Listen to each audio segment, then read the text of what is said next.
Olá, caros irmãos, como estávamos conversando no último vídeo, falávamos um pouquinho desse histórico, né? E quem assistiu o primeiro vídeo viu que a nossa intenção é gravarmos, né, vários vídeos contando um pouquinho sobre todo o aspecto doutrinário do agrupamento de Umbanda da Estrela Azul.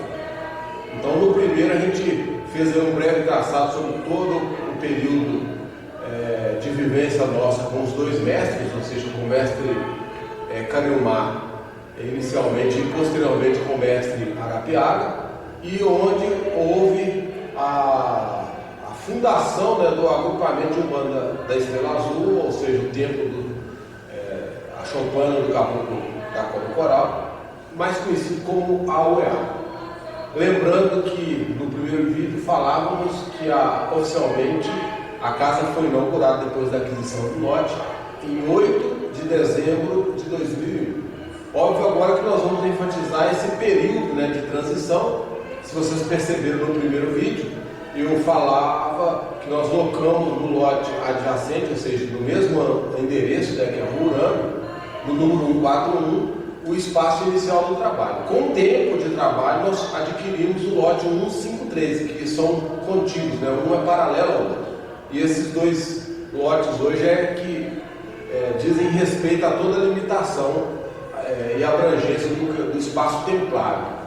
Então, em 2001, nós inauguramos a sede, né, do lote ao lado e funcionamos durante 9 longos anos. Durante esse período, sob a orientação do caboclo da Cobra Coral, do mestre Aramiananda, a gente foi recebendo as orientações necessárias ao funcionamento da casa.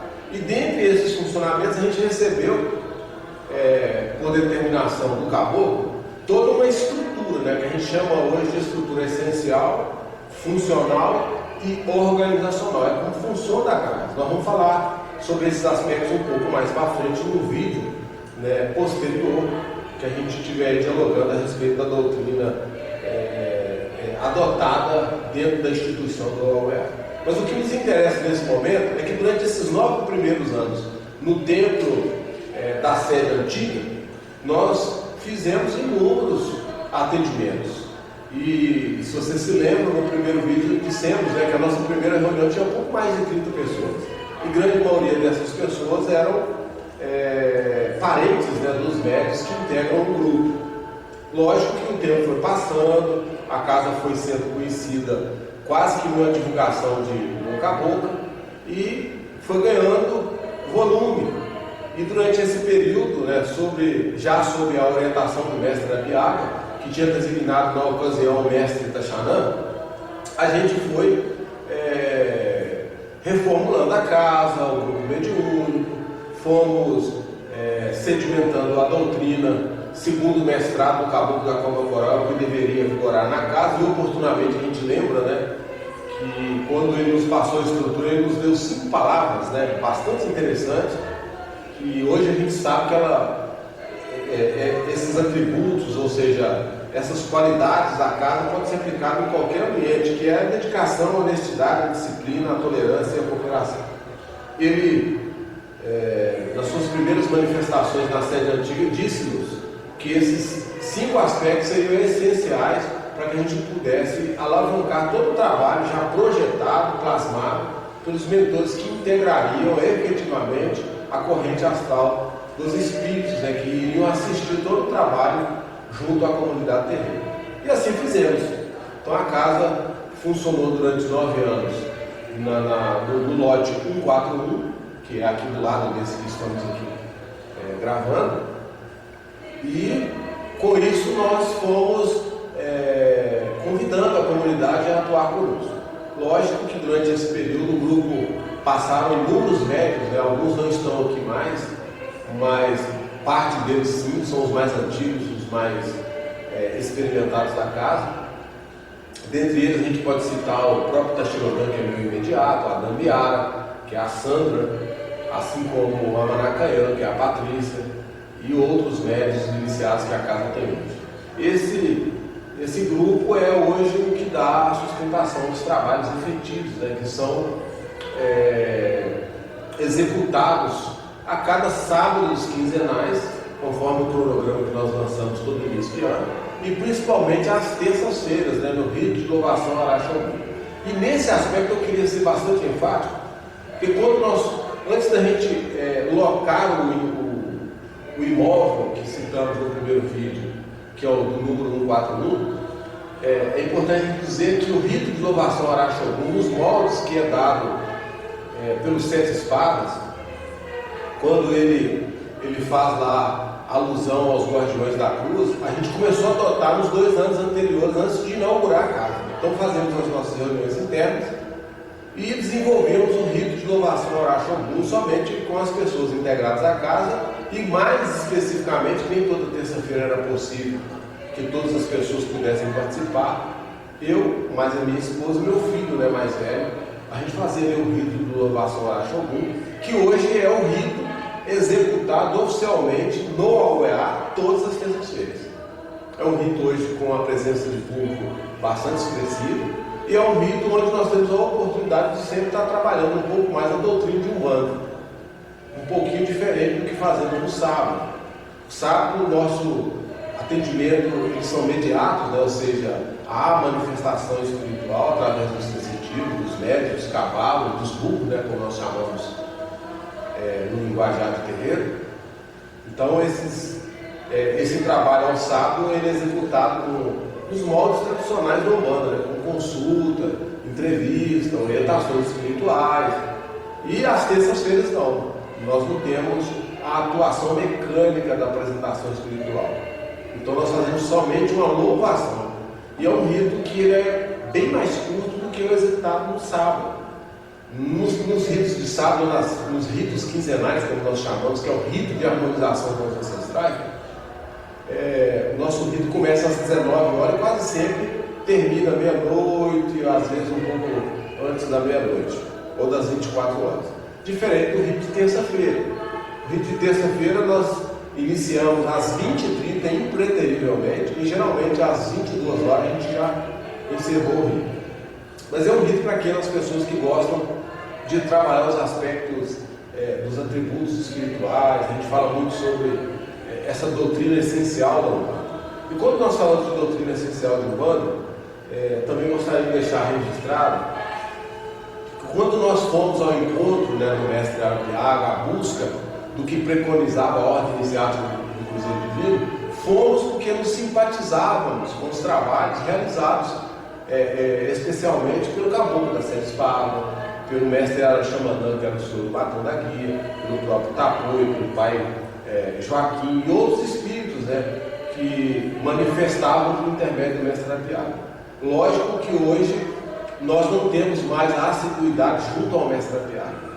Então já há 2 ou 3 anos eu particularmente não vou mais a São Paulo, não vou à ordem, por determinação da espiritualidade que nos dirige, mas temos na figura do mestre Arapiaga o mestre que conhecemos e guardamos por ele um carinho, um respeito, em especial por tudo aquilo que aprendemos com ele durante os 11 anos de convivência.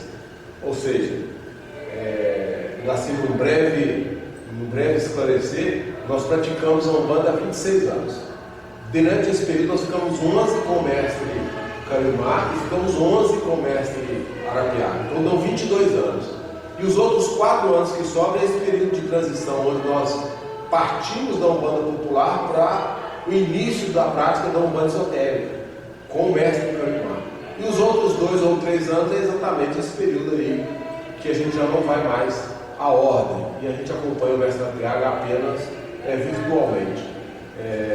Outra coisa que eu gostaria de deixar registrado, embora a gente já não acompanhe efetivamente ou em proximidade de corpo, né, ao mestre Arapiaga, lógico que isso tem um porquê, e o porquê é muito simples. Hoje ele faz um movimento diferente que nós não nos afiniza tanto. Isso não quer dizer que ele está errado ou que nós estamos certos, nada disso. É simplesmente porque a nossa afinidade hoje está bem vinculada àquilo que determina a espiritualidade que nos acompanha, que nos direciona. Então hoje, depois da inauguração, como eu falei, a Choupana foi inaugurada em 2001, Nós estamos em 2016, então são 15 anos de funcionamento do agrupamento urbano da Estrela Azul.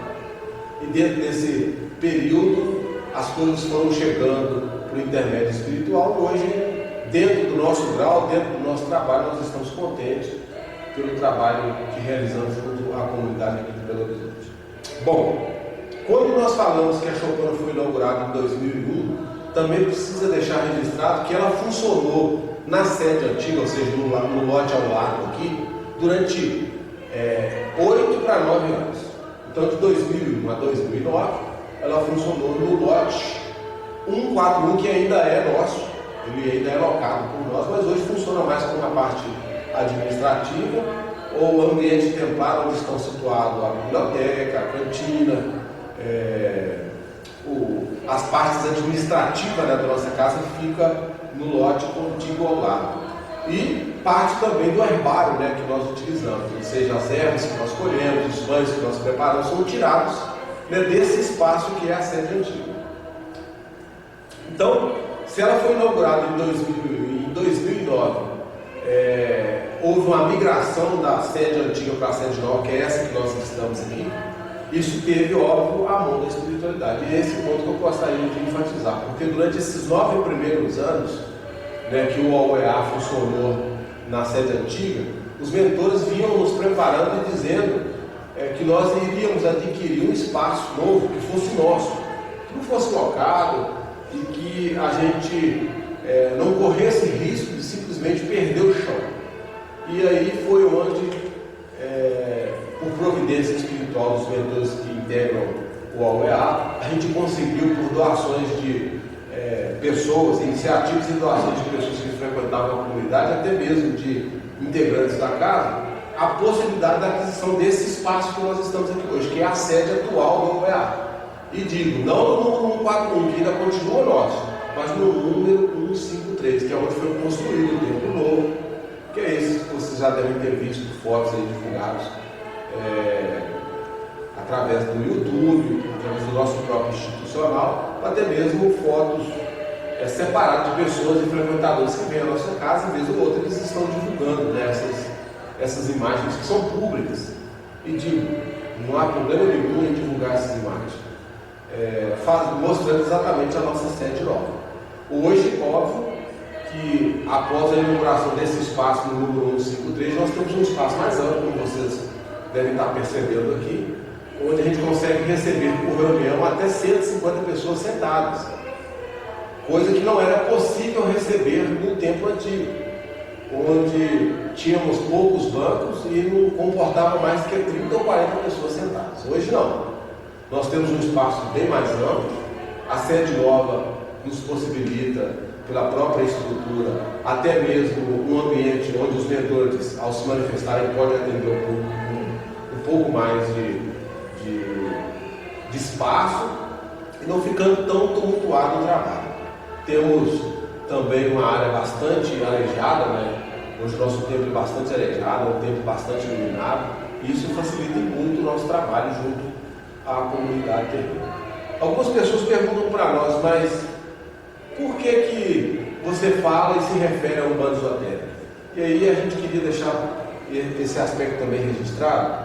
Eu sei que alguns mestres não concordam com essa designação, nós entendemos isso. Só que, particularmente, nós entendemos que a umbanda esotérica é uma umbanda velada, fechada. Não que as outras não tenham esse aspecto, mas a nossa casa procurou guardar, né, essa designação de umbanda esotérica pelos fundamentos essenciais.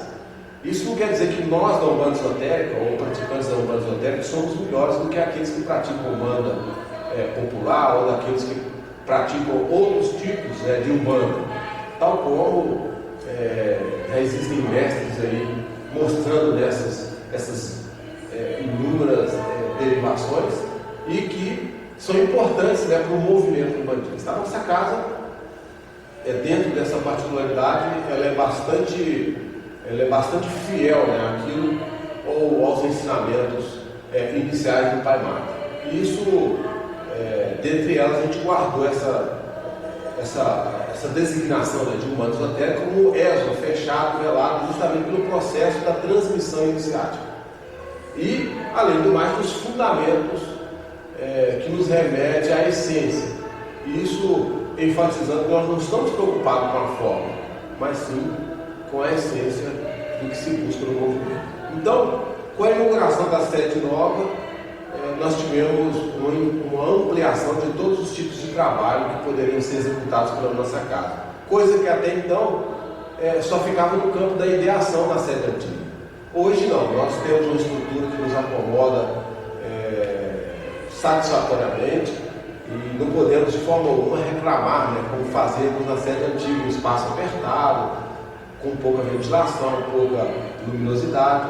Isso sempre era um objeto para que a gente pudesse utilizar de desculpa, principalmente junto ao público e mais especificamente junto aos próprios integrantes da casa. Hoje isso não é mais para nós um problema. Nós estamos com isso já superado e avançando para enfrentar outros desafios que o movimento umbandista acaba possibilitando a todos os integrantes.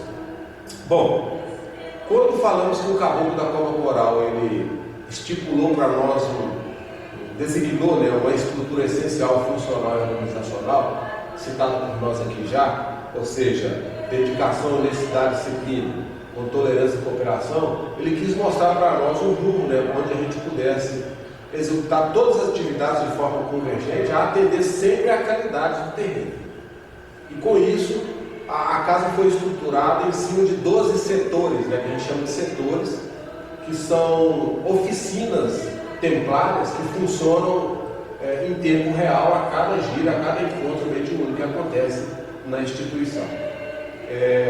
Esses setores, eles dão suporte material à casa, esses setores dão suporte doutrinário aos médios, esses setores permitem que a gente possa aprofundar a magia vegeto-astromagnética, que é uma excelência do caboclo, através dos ensinamentos que ele vem nos passando.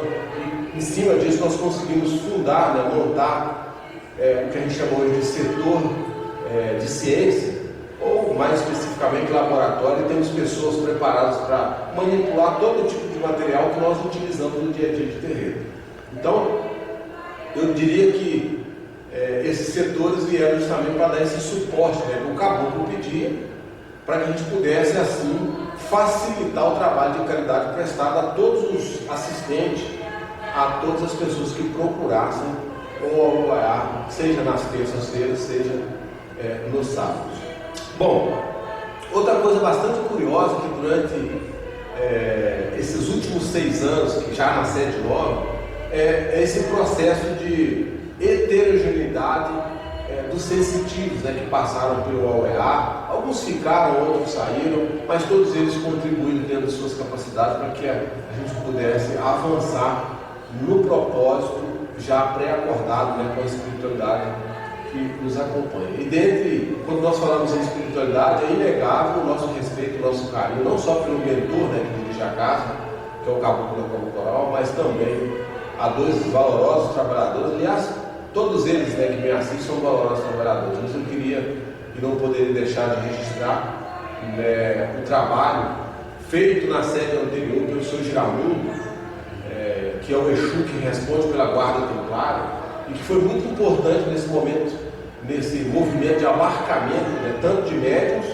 quanto do próprio crescimento da assistência, que vendo ele atuar, criava uma simpatia que era uma coisa realmente diferenciada. E, sem dúvida alguma, também ao mestre Ramayana, ou seja, ao Pai Benedito, que nos seus dias de presença de terreiro sempre cativava com sua palavra carinhosa, sua palavra amiga a todos aqueles que tinham a oportunidade de conversar com ele. Então, espíritos que marcaram e marcam até o dia de hoje nas suas manifestações em giras públicas. Quando a gente falou aqui sobre todo esse período de transição por qual a Choupana passou, é lógico que, ao citarmos aqui a aquisição desse ambiente onde há a sede nova hoje, a gente não poderia também deixar de citar 3 pessoas importantíssimas para esse momento, que foi o Luiz Gustavo, que foi o nosso filho inicialmente, e que contribuiu muito, que foi dele a iniciativa inicial de sondar a possibilidade da compra desse lote que ficava ao lote ao lado do lote onde nós locávamos, né, que era a sede antiga.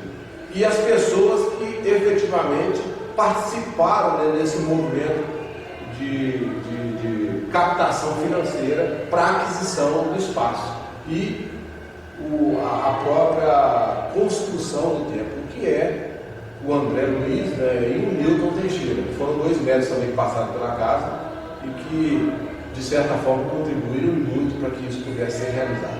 Então, hoje nós temos uma sede nova, que já funciona há 6 anos, posterior à sede antiga, e como eu falei, hoje com plenas dependências, espaço arejado, tanto para os integrantes da casa, como para o público, né, que é cativo de nossa casa, que frequenta o nosso ambiente todas as terças-feiras e aos sábados. Lógico que teríamos muitas outras coisas a falar aqui nesse vídeo, mas a intenção, como falamos no primeiro vídeo, era registrar esse histórico, ainda que seja breve, para que isso pudesse ficar aí para as posteridades, ou à posteridade, ou a todos aqueles, né, que um dia vierem a fazer parte, né, desta instituição. Lembrando que nós não ficamos para semente, então no dia de amanhã é bem possível que a gente vá desencarnar, mas esse registro é importante que ele fique, para que as pessoas conheçam, né, esse lado da história que marcou esse período, como nós chamávamos de bandeirante, que foi um processo de construção, tal como o pai do Brigitte falava, né, que é a picada na mata. A gente tinha que picar a mata, a floresta, para abrir a clareira para que o templo pudesse ser erguido. E aí, os esforços são muitos, né? Hoje, ou seja, há 15 anos, né, da inauguração dessa instituição, já passaram por aqui talvez uns 130, assim, sentidos, 130 médios, né, como nós chamamos. E ainda a casa funciona com aqueles que ficaram, ou seja, hoje mais de 60 médios ainda integram a casa. E são esses que mantêm o trabalho espiritual aqui realizado a todas as terças-feiras e a todos os sábados. Eu queria, na oportunidade desse vídeo, deixar também registrado, como falamos no primeiro, que dentro do possível, dentro do permitido, a gente vai gravar outros vídeos explicando e às vezes resgatando alguma memória que ficou perdida aí nesses 2 primeiros vídeos aqui de registro. Agora, a nossa intenção, a partir do terceiro vídeo, é que a gente comece a falar um pouquinho sobre os aspectos doutrinários utilizados ou preconizados pelo agrupamento de Umbanda da Estrela Azul, ou seja, o Chopin no Caboclo da Temporada. Eu encerro aqui agradecendo a atenção de todos vocês que estão nos ouvindo, que pacientemente estão aguardando, né, tudo que falamos. E a gente sabe que hoje não é muito didático, né, gravar vídeos com mais de 15 minutos, mas era necessário que a gente fizesse esses 2 primeiros vídeos, como falei, fragmentando toda a história, né, do OEA, mas para que ela ficasse aí registrada. Então, encerramos desejando a todos, né, saúde plena, ou seja, o Saravá completo, para quem é de Saravá, o Aranã, para quem é de Aranã.